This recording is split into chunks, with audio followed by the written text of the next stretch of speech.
some vibe. Let's go ahead and open Premiere Pro. When you open Premiere Pro, you'll see a screen like this. Now, I have a bunch of projects that I've worked on already. So you can see here the names of the projects that I've been working on. You won't have that if you're opening up Premiere Pro for the very first time. To start a new project, we're going to click this New Project button. But know that if you've recently worked on a project or you want to open a project that you have in your files or on an external hard drive, you can click this Open Project button and then find it from your list of files. You could even just double click that project file from your documents or Finder. I'm going to click New Project. That's going to open up the New Project panel. At the top, we're going to name this project. We'll call this Premiere Pro Course, and then you choose where you want to save it. There's a drop-down menu for some popular locations, or you can click Browse and save it wherever you want. I'm going to save it into the class folder for Adobe Premiere Pro. I'll select Choose for that folder. Then we have some other options to take care of. Depending on how fast your computer is, choose that GPU acceleration option if you have it. If not, it's okay. You might just have a little bit of issues if you're trying to edit big, large 4K footage. For video display format, I choose timecode.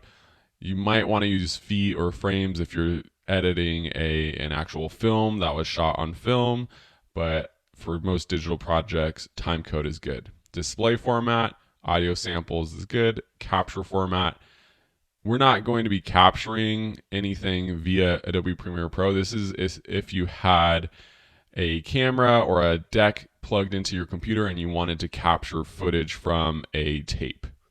For scratch disk, this is important though. So for me, I typically save all of this same as project.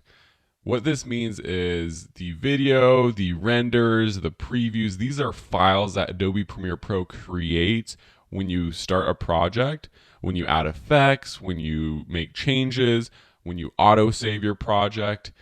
I like all of those files saving to where my actual project is. I don't want it on some back library of the computer. I want it easily accessible. So I always choose same as project for these. When you're happy with your settings, with the name and with the location, just click OK. And then Adobe Premiere Pro will open up. Now this is probably confusing if you've never opened up Adobe Premiere Pro. So in the rest of this lesson, we're going to learn what these main windows or panels are. We're going to learn how to customize the view so that yours looks like this if your window doesn't look like this, which it might not. One quick way to get your window or your program to look like mine is to go up to Window, Workspaces, Editing.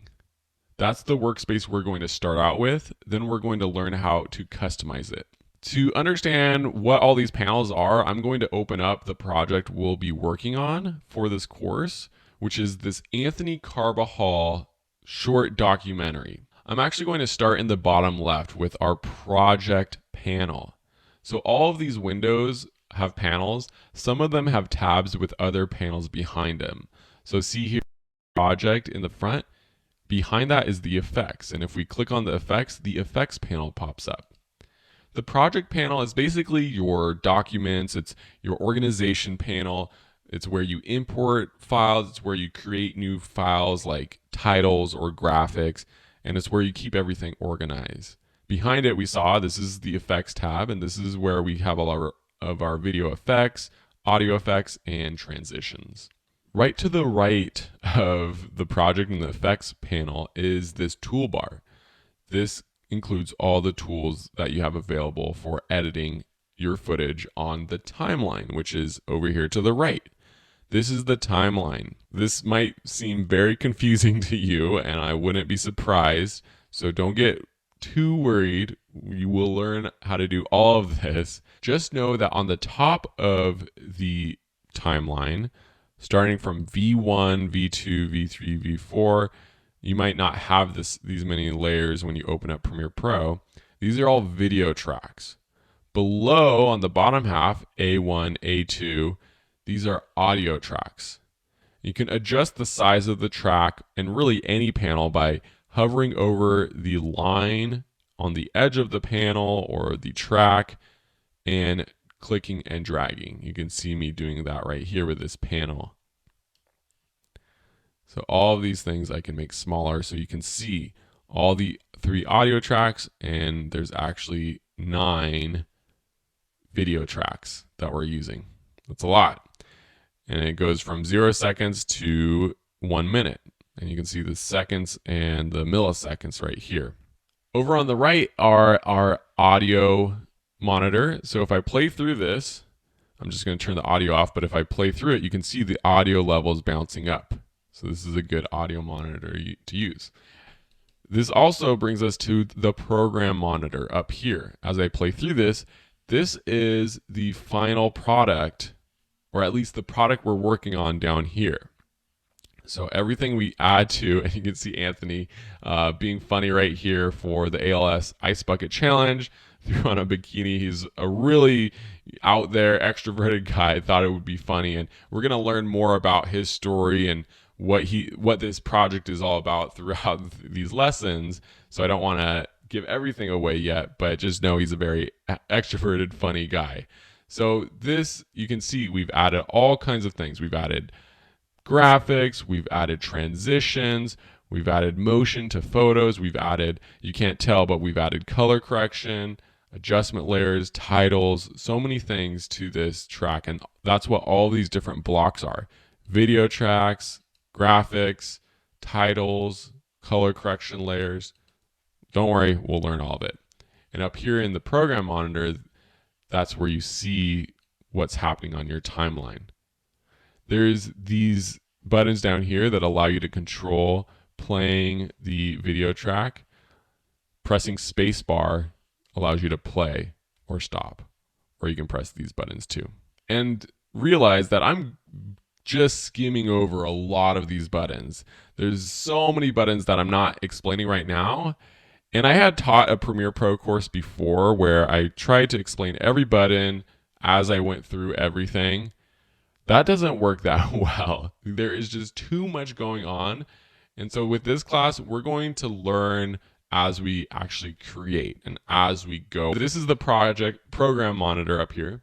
And up here on the left, we have our source, effects controls, and audio track mixer. And you might not have audio track mixer, but I'll show you how to open those panels and close panels in just a sec. The source monitor is where you preview your clips. So down here, we have our folders of videos.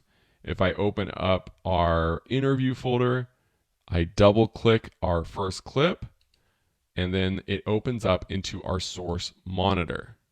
If I open up our music folder and open up a music clip, our music waveform clip pops up, open up here, so we can check it out.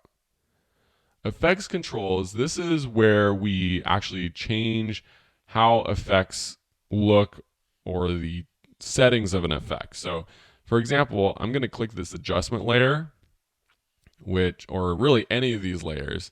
So we have a video layer, and you can see when I click on that, you see a motion, opacity, time remapping, all these tabs open up. Some of these come included with every layer that you put on your timeline. Something like the Lumetri color effect, that's something that I added afterwards. That's an effect down here in the effects panel that we added. We'll learn how to do that in this course. And then the last one is the audio track mixer. You might not have this open. And if you don't have it open, let me show you how to do that.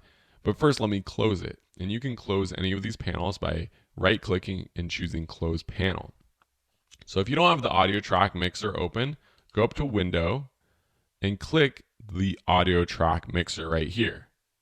And that pops open audio track mixer. Now, it might not have opened it up right here in this source monitor panel up here in the top left. So to customize your space, let's go back to our other project. So here we're in our other project. It still has the audio track mixer open. Say we want to move this audio track mixer down below our project panel or in this panel behind effects. We can click any of these panels, drag it around, and move it. And you can see as I move it, different panels get highlighted. If I want to just add it right into this panel, just drag it into the middle and let go. You can see that it drags it into this panel. If I want, I can actually add it to the top and add a completely new panel, or the right or the bottom or the left. So see what happens when I click and I unclick over here. When it's highlighted in the right, a new panel pops open. Or if I want it on the left up here, it opens up a new panel on the left. If you're following along, it's probably a lot easier to just play around with this and understand how to do it.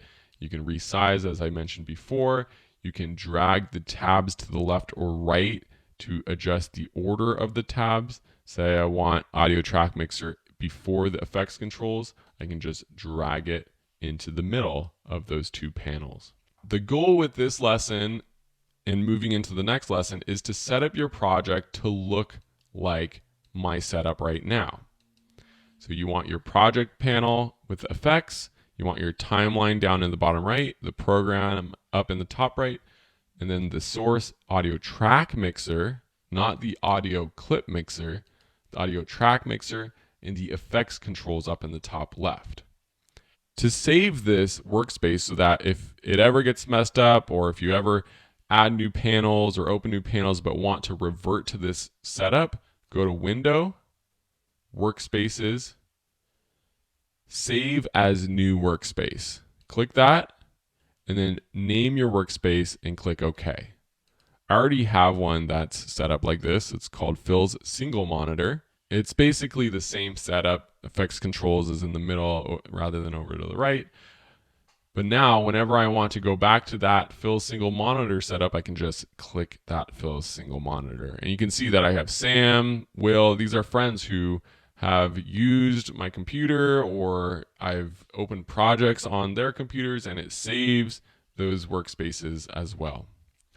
Thank you so much for watching. In the next lesson, we're going to learn how to import and organize our footage.